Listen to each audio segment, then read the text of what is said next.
Hello everyone, welcome to my channel. तो बिना किसी देरी के शुरू करते इस ड्रामा का हिंदी एक्सप्लेनेशन का एपिसोड 2।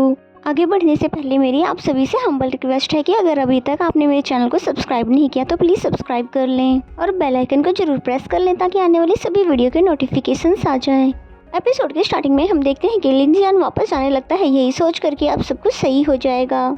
लेकिन वो जैसे ही गाड़ी में बैठता है तभी ग्रैंडफादर की कॉल आ जाती है, जो कि उसे डांटते हुए कहते हैं कि मैंने तो तुम्हें उसे शादी के लिए मनाने के लिए कहा था और तुम वहाँ पर जाकर मेरे लिए मुसीबतें बढ़ा रहे हो। जिस पे वो बोलता है कि ग्रैंडफादर, आपको पता है कल मेरी बहुत ही ज़्यादा इंपॉर्टेंट मीटिंग है, इसलिए इस गांव में हम और ज़्यादा नहीं रुक सकते हैं। जिस पे ग्रैंडफादर बोलते हैं कि हम बड़ों की तय की हुई शादी तुम्हें बच्चों को खेल लगती है, तो फिर ठीक है कि आज से तुम लीन ग्रुप के जनरल मैनेजर नहीं रहे, इसलिए वापस आने की कोई जरूरत नहीं है, तुम उसी गांव में रहो। जिस पे तो लिन जियान को बहुत ही बुरा लगता है और पूछता है कि ग्रैंडफादर, आप मेरे साथ मजाक कर रहे हो। बट रियलिटी तो ये थी कि ये मजाक जैसा कुछ भी नहीं था। तभी उसका दोस्त का मस्टिशन बोलता है कि बॉस, आपका सामान मैंने पहले ही प्रिपेयर करवा दिया था, और फौरन ही उसका बैग बाहर निकाल कर दे देता है और फिर उसे गुड लक करके वहाँ से जाने लगा, क्योंकि ग्रैंडपा के अगेंस्ट तो वो भी कुछ नहीं कर सकता। एंड देन हम जॉमन को दिखाते हैं, जो कि अपने पेरेंट्स के साथ आते हुए पूछने लगी कि क्या ग्रैंडपा ने मेरी कोई एंगेजमेंट फिक्स की थी। जिसपे वो बोलते कि हाँ ऐसा हुआ था। तो ये मोमेंट तो उस बेचारे के लिए बहुत ही ज़्यादा एम्बैरेसिंग था। एंड देन रास्ते में फिर से इनका सामना लिन जियान से हो जाता है, जो कि बेचारा अब लावारिस हो गया था और उसके पास रहने के लिए भी कोई जगह नहीं थी।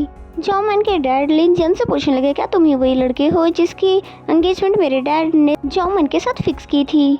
जिस पे बोलता है जी हाँ मैं वही लड़का हूँ, पर बेचारी जॉमन तो उसका सामना बिल्कुल भी नहीं करना चाहती थी, इसलिए फौरन घर चलने के लिए कहती है। लेकिन तभी ली जियान उसे रोक लेता है, जिसपे जॉमन को लगता है कि ये लड़का शादी के लिए मान तो नहीं गया है। जिसपे लिन जियान बोलता है कि आप लोगों को ओवर थिंकिंग करने की कोई जरूरत नहीं है, मैं तो बस आप लोगों से ये पूछना चाहता हूँ कि आसपास कहीं पे होटल रहने के लिए मिल सकता है क्या। जिस पे डैड ने बोला क्यों नहीं, सबसे पहले जो नज़दीक में होटल है वो इसी तरफ टाउन में आता है। और ये सुनकर तो वो तुरंत ही शुक्रिया अंकल करके वहाँ से चला जाता है। जिसपे जॉमन की मॉम उसकी डैड से बोलती है कि तुमने ये तो बता दिया कि यहाँ से नज़दीक ही है वो होटल, पर तुमने ये तो नहीं बताया कि इस टाउन तक पहुँचने के लिए 20-30 किलोमीटर चलना पड़ता है, जो कि यहाँ से बहुत ही ज़्यादा दूर है। जिसपे डैड बोलते हैं पर मैं इसमें क्या कर सकता हूँ, मेरे कहने से पहले ही वो तो यहाँ से चल पड़ा। इसलिए फिर मॉम आवाज़ देते हुए उसे कहती है कि बेटा यहाँ से टाउन बहुत ही ज़्यादा दूर है, इसलिए तुम पैदल चलते हुए नहीं जा सकते। लेकिन वो तो कुछ भी सुनने को तैयार नहीं था, जैसे कि उसके पास कान ही ना हो। जबकि जॉमन तो उसे दिल ही दिल में कह रही थी उल्लू का पट्टा सुन नहीं रहा तो जाने दो इसे भी। एंड देन नेक्स्ट सीन हमें नाइट का दिखाया जाता है, जहाँ पर बेचारे को थक हार कर इनके घर पर ही आना पड़ता है, और यहाँ पानी पी पी कर बेचारी की तो प्यास ही नहीं बुझ रही थी। और जॉमन मौका देखते ही पूछने लग जाती है कि तुम तो होटल जाने वाले थे, तो फिर यहाँ पर क्यों आ गए हो। जबकि वो भी दिल ही दिल में सोच रहा था तुम्हें क्या लगता है कि मैं यहाँ पर खुशी से आया हूँ। और फिर कहता है कि मैं इसलिए यहाँ पर वापस आ गया क्योंकि मुझसे और भी ज़्यादा चला नहीं जा रहा था। और जॉमन तो ये सुनकर हंसने लग जाती है, जबकि मॉम को तो उसके लिए बुरा लग रहा था। और जॉमन की मॉम डैड को डांटने लग जाती है कि आपने ये बताया क्यों नहीं, बेचारे को इतना दूर है यहाँ से, ये सारी गलती आपकी ही है। और बेटा तुमने कुछ खाया है क्या मैं तुम्हारे लिए कुछ खाने के लिए लेकर आऊँ। जिस पे तो डायरेक्ट ही बोल देता है कि मुझे भूख नहीं लगी हुई है, लेकिन बेचारे के पेट से तो गुड़गुड़ की आवाज़ आ रही थी। जिस पे मॉम ने बोला कि मेरे ख्याल से तो मैं तुम्हारे लिए कुछ खाने के लिए ले आती हूँ। जिसके बाद आंटी और अंकल खाने के लिए उसके लिए कुछ लेने के लिए चले जाते हैं। जबकि जियामा तो दिल ही दिल में खुश हो रही थी कि अच्छा हुआ तुम्हारे साथ, अगर तुम किसी की सुनोगे नहीं तो तुम्हारे साथ यही होना चाहिए। एंड देन खाना खाने के बाद लिन जियान को रहने के लिए एक रूम में लाया जाता है, जो कि बहुत ही ज्यादा पुराना घर था। अंकल तो उसे बिल्कुल बेटे की तरह ट्रीट करते हैं कि तुम इसे अपना ही घर समझो, जबकि वो तो दिल ही दिल में सोच रहा था क्या मैं अब स्टोर रूम में रहूंगा। एंड देन अंकल फिर रूम को साफ करने लग जाते हैं, जिस पे जॉमन उन्हें रोकते हुए बोलती है कि पापा ये मैं खुद ही कर दूंगी और प्लीज आप अपने रूम में जाकर रेस्ट कर लीजिए। लेकिन वो जाने से पहले लिन जियान को कहते हैं कि आपको किसी भी चीज की जरूरत पड़े तो हमें जरूर बताना। और फिर वो वहाँ से चले जाते हैं, जिनके जाने के बाद वो उसकी सफाई करवाने में हेल्प करती है। और वो इतना ज्यादा मिट्टी से भरा हुआ कंबल देखकर बोलता है कि इतना ज्यादा मिट्टी वाले कंबल में भला मैं कैसे सोऊंगा, और तुम लोगों ने इतना पुराना कंबल भला रखा ही क्यों है। जिसे सुनकर तो जॉमन को उस पर गुस्सा आ जाता है, जिस पे वो बोलती है कि ओ मिस्टर, अगर तुम्हारे को रहने में कोई प्रॉब्लम है तो तुम किसी होटल में ही जाके क्यों नहीं रह लेते, और वैसे भी ये मेरे ग्रैंडपा का रूम है और मैं यह आज रात के लिए बस बर्दाश्त कर रही हूँ, और कल सुबह होते ही तुम यहाँ से चले जाओ। इस पे लिन जियान बोलता है कि तुम्हारे पेरेंट्स तो मुझसे बहुत ही अच्छे से पेश आ रहे हैं, पर तुम्हें क्या प्रॉब्लम है मेरे साथ यहाँ पर रहने से। और जहाँ तक अब रही हमारी एंगेजमेंट की बात, मैं तुमसे पहले ही उसे फुर्सत में ही खत्म कर दूंगी, जिसके बाद तो तुम्हें यहाँ पर आने की कोई भी जरूरत नहीं है। तो ये सुनकर तो लिनजियान भी खुश हो जाता है, जिस पे लिनजियान बोलता है कि हाँ बिल्कुल सही बात है, हम दोनों तो एक दूसरे को जानते भी नहीं है, ये तो हमारे बड़ों ने हमारे लिए एंगेजमेंट तय कर दी थी। और जामान तो उस पे सारी सफाई छोड़कर वहाँ से चली जाती है कि बाकी के सारे काम तुम खुद ही कर लो। बेचारे ने तो ये काम कभी जिंदगी में किए भी नहीं थे। बेचारा कोशिश तो करता है कि कम से कम आज रात रहने के लिए इस रूम को काबिल तो बना लूं, लेकिन वहाँ पर इतनी ज्यादा डस्ट थी हर तरफ कि उसका दिल ही नहीं करता उसे साफ करने का। और इतना ज्यादा गंदगी देख कर वो सोचने लग जाता है कि भला मेरे ग्रैंडफादर का इस विलेज के लोगों के साथ क्या रिलेशनशिप था, जिसकी वजह से वो मुझे भी टॉर्चर करने के लिए तैयार हो गए हैं। और फिर बेचारा हार कर अपने सूटकेस के ऊपर ही बैठ जाता है, क्योंकि यहाँ की सफाई करना तो उसके बस की बात नहीं थी। और सोच रहा था कि अगर ग्रैंडफादर इसी तरह से मेरी जिंदगी को प्रॉब्लम में डालते रहेंगे तो फिर मेरी जिंदगी का क्या होगा। और वहीं पर बैठकर सोचते सोचते उसने पूरी रात गुजार दी।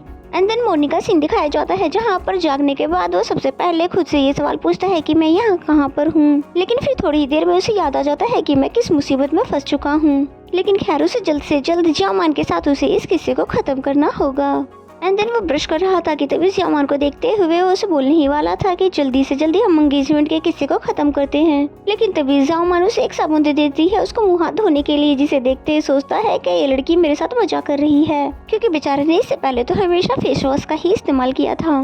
तभी जैन हाओ ने अपनी डैड की आवाज सुनी, जो कि मोम से कह रहे थे कि अच्छा हुआ लिनजियान कल हमारे घर पर पहले पहुँच आया, नहीं तो तुम्हारी सिस्टर और सिस्टर इन लॉ ने तो हमारा जीना ही हराम कर दिया है, इसलिए डैड ऐसा कह रहे थे।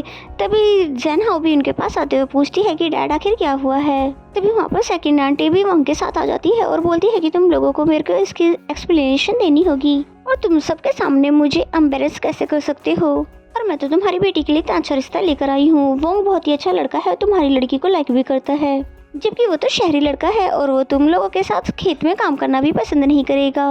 और सेकंड आंटी को अपने पेरेंट्स के साथ इतनी ज्यादा बदतमीजी करते हुए देखकर जामान से बिल्कुल भी बर्दाश्त नहीं होता है, और वो मिट्टी की टोकरी लाकर उन दोनों के ऊपर फेंक देती है और फिर कहती है कि तुम लोगों की हिम्मत भी कैसे हुई मेरे पेरेंट्स से इस तरह की बात करने की। और बेचारे वोंग को तो ये अभी भी पसंद थी, वो उससे अभी भी शादी करने के लिए तैयार है, और वो कहता है कि उसे अपनी गलती रियलाइज हो जाए और इस जंगली आदमी से अपनी एंगेजमेंट तोड़ दे। और तभी लिनजियान भी वहाँ पर आ जाता है और ये वर्ड सुन के बोलता है कि तुम किसे जंगली आदमी कह रहे थे, जिस पे वो उंगली दिखाते हुए उसे कहता है कि मैं तो तुम्हें ही कह रहा था, भला मैं और किसे कहूँगा। और उसकी ये शैतानी देख कर तो लिनजियान उसकी उंगली पकड़कर मरोड़ देता है और बोलता है अब बताओ तुम किससे जंगली कह रहे थे। और बेचारे को तो बहुत ही ज्यादा दर्द होने लग जाता है, जिस पे वो कहता है नहीं मैं तो खुद को ही जंगली कह रहा था, प्लीज मुझे छोड़ दो, जिस पे लिनजियान ने भी इसे छोड़ दिया। तब जैन हाओ तो अपने दिल ही दिल में कह रही थी कि चलो इस लड़के में कुछ तो हिम्मत है, नहीं तो मुझे तो ये मम्मी डैडी वाला बॉय लग रहा था। जबकि वो तो उसका हाथ पकड़कर उसको साइड पर लेकर आकर पूछता है कि मुझे लगता है कि मैंने तुम्हारा ये फैमिली ड्रामा बहुत ज्यादा देख लिया है, तुम मेरे साथ कब चलोगी इस एंगेजमेंट को खत्म करने के लिए। और अब जब इतना ज्यादा ड्रामा हो चुका था तो जाओमान इस सबसे कैसे डील करे। ऊपर से इसके पेरेंट्स भी इसको फोर्स कर रहे थे कि जल्दी से जल्द शादी कर लो, और इन सभी बातों को सोचते हुए उसका दिमाग तो फटा ही जा रहा था कि तभी उसको एक आइडिया आता है कि फिर तभी ऊंची आवाज में कहने लग जाती है हाँ ठीक है मैं तुम्हारे साथ रहने के लिए तैयार हूँ।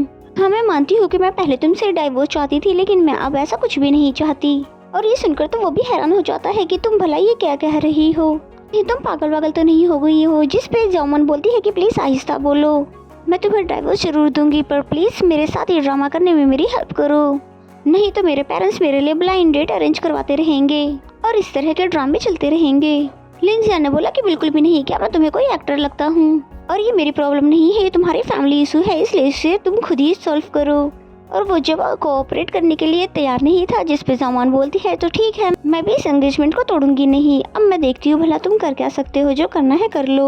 और फिर तभी मॉम ने भी ये सभी गांव वालों के सामने अनाउंस कर दिया कि गांव वाले ये मेरा दामाद है, और जबकि तो उनको नाम भी नहीं पता था। तभी सेकंड आंटी कहने लगती है कि देखो जरा इस लड़के का इसे नाम तक नहीं पता है और इसे अपना दामाद कह रही है, और ये सभी कुछ फेक है। तभी एंड टाइम पर लिनजियान का भी इरादा बदल चुका था। जैन हाओ के शोल्डर पे हाथ रखते हुए बोलता है कि हाँ गांव वालों ये मेरी होने वाली वाइफ है, हम दोनों की एंगेजमेंट हो चुकी है, इसलिए बेहतर होगा मेरी फियांसी के लिए ब्लाइंड डेट ढूंढना बंद कर दो।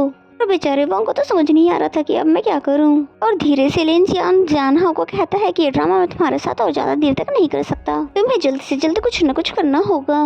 जिसपे वो भी इसे 2-3 हफ्ते का टाइम मांग लेती है कि इतनी जल्दी अगर वो कुछ करेगी तो इसे तो इनका रिश्ता फेक ही लगेगा। और उसके साथ कोऑपरेशन करने के अलावा लिनचैन के पास भी कोई रास्ता नहीं था, इसलिए कहने लगा कि ठीक है। और इसी के साथ ये एपिसोड भी यहीं पे खत्म हो जाता है। तो मेरा एक्सप्लेनेशन अगर अच्छा लगता है तो वीडियो को लाइक करते, मिलते हैं नेक्स्ट एपिसोड में।